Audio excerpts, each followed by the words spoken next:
Hello students, welcome to our channel.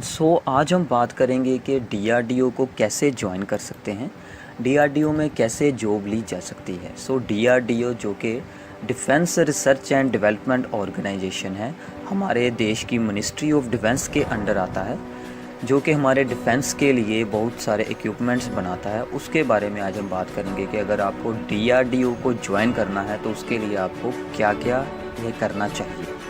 तो DRDO को join करने से पहले आपको डीआरडीओ के बारे में थोड़ी इन्फॉर्मेशन होनी चाहिए। डीआरडीओ आखिर है क्या? डीआरडीओ एक डेवलपमेंट ऑर्गेनाइजेशन है जिसके अंडर बहुत सारी डिफरेंट लैबोरेटरीज़ हैं, जिसकी के हमारे पूरे देश में मोर देन 60 लैब्स हैं। तो ये जो सभी लैब्स हैं, इन सभी में डीआरडीओ रिक्रूटमेंट करता है। तो आप इन सभी में जॉब के लिए अप्लाई वे कर सकते हैं। तो डीआरडीओ जो कि हमारे देश के डिफेंस के लिए बहुत सारे इक्विपमेंट्स बनाता है, जैसे कि बहुत सारी मिसाइल्स ये बनाते हैं हमारे देश के लिए, जैसे कि ब्रह्मोस हो गई, यह पृथ्वी हो गई, त्रिशूल हो गई, ऐसी बहुत सारी मिसाइल्स जो कि डीआरडीओ में ही डेवलप हुई हैं।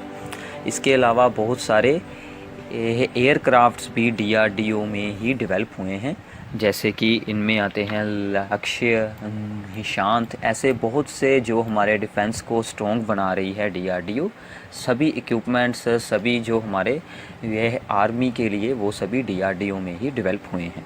तो डीआरडीओ का मिशन क्या है कि हमारे डिफेंस सिस्टम को स्ट्रॉन्ग बनाना एंड इसके लिए इक्विपमेंट्स की डेवलपमेंट करते रहना, न्यू यह टेक्नोलॉजीज़ के साथ हमारे डिफेंस सिस्टम को और भी मजबूत करना। ये सभी डीआरडीओ का मिशन एंड इसका विज़न है।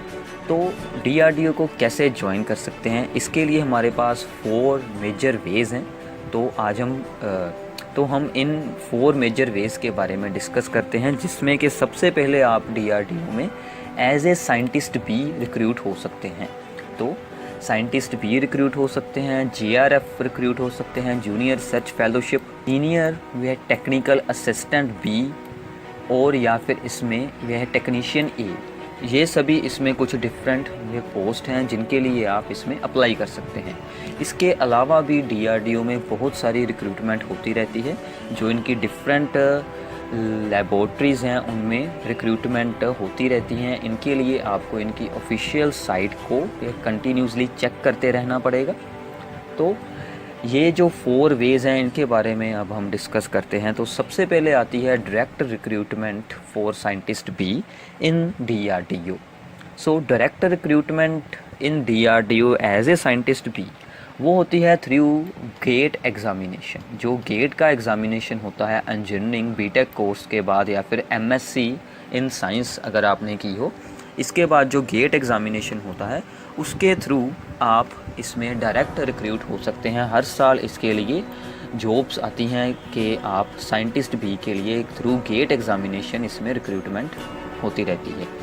अगर आपका गेट में स्कोर अच्छा है, रैंक अच्छा आ जाता है, तो आप इसमें डायरेक्ट साइंटिस्ट भी सिलेक्ट हो सकते हैं। तो ये था यह फर्स्ट वे। इसके बाद आता है इसमें दूसरा जो है जूनियर रिसर्च फेलो। जेआरएफ के लिए आपको यहाँ पर यह पोस्ट ग्रेजुएट होनी चाहिए। आपकी पोस्ट ग्रेजुएशन के साथ आपको यूजीसी का एग्ज़ामिनेशन और या फिर गेट एग्ज़ामिनेशन इसके साथ साथ क्लियर करना पड़ेगा।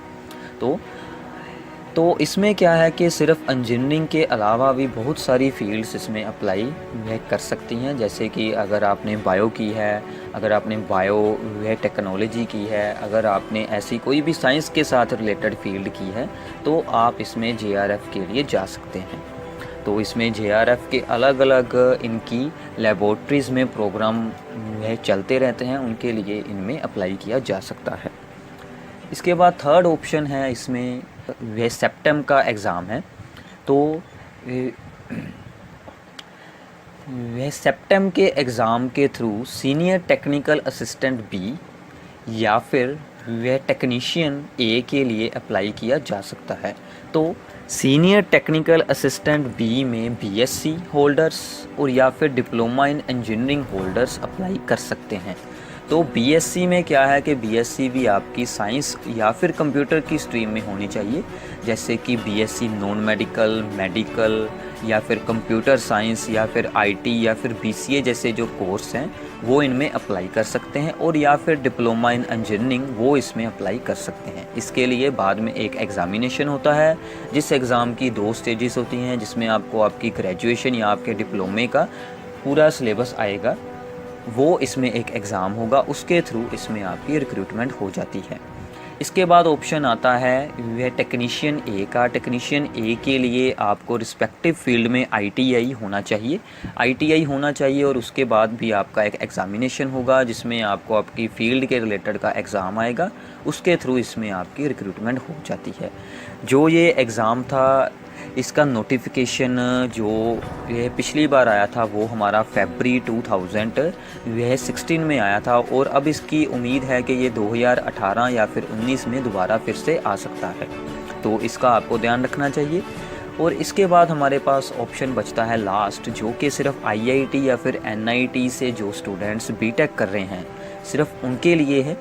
अगर आप एनआईटीज़ या फिर आईआईएससी या फिर इसमें आईआईटी से बीटेक कर रहे हैं तो वहाँ पर आप लोग थ्रू द कैंपस रिक्रूटमेंट होती है उसके थ्रू भी इसमें एज ए साइंटिस्ट भी वह सिलेक्ट हो सकते हैं, अगर आप यह आईआईटी या फिर एनआईटीज़ या फिर आईआईएससी से बीटेक कर रहे हैं। तो ये थे सभी 4 वेज़ के जिसके थ्रू आप डीआरडीओ को ज्वाइन कर सकते हैं। तो इसके लिए क्या है कि आपको सबसे पहले तो साइंस स्ट्रीम में जाना पड़ेगा, और साइंस स्ट्रीम के बाद आपको इंजीनियरिंग या फिर बीएससी या फिर एमएससी करना पड़ेगा, और उसके बाद आपको गेट का एग्ज़ाम अच्छे स्कोर्स के साथ वे क्लियर करना होगा। अगर आपको हमारी वीडियो अच्छी लगी है तो इसको शेयर ज़रूर कीजिए एंड हमारे चैनल को सब्सक्राइब ज़रूर करें। Thank you.